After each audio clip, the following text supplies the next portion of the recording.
mga bes, nandito ako sa Elite Domain ulit. Nakita nyo naman to mga bes. Ito yung tinatawag na SPC flooring mga bes, na pang floor nyo na napakaganda at napakatibay. Ang ganda niya mga bes, oh. Nasa halagang 155 pesos per each mga bes, makakapag-avail ka na to. Ito yung luxury na ginagamit sa mga hotel, sa condo na talagang mga pang modern type mga bes na house. Alright? At mga bes, ito naman yung isa, tinatawag na WPC floated panels mga bes. Ayan. Sa halagang 349 pesos per each to mga bes ay makakapag-avail ka na to. Napakahaba na to mga bes ha. Nasa 2.9 meters yan. Mahaba yan mga bes. Tapos yung kapal niya nasa 24 yan.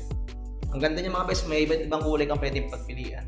Ang maganda rito, pwede ito ilagay ito sa mga wall nyo, sa gilid, pang condo rin, di ba? Kaya sa mga nagbabalak dyan magtayo ng bahay, yung pinaka-design nyo, ito yung panglagay nyo sa gilid, yung pang walls nyo.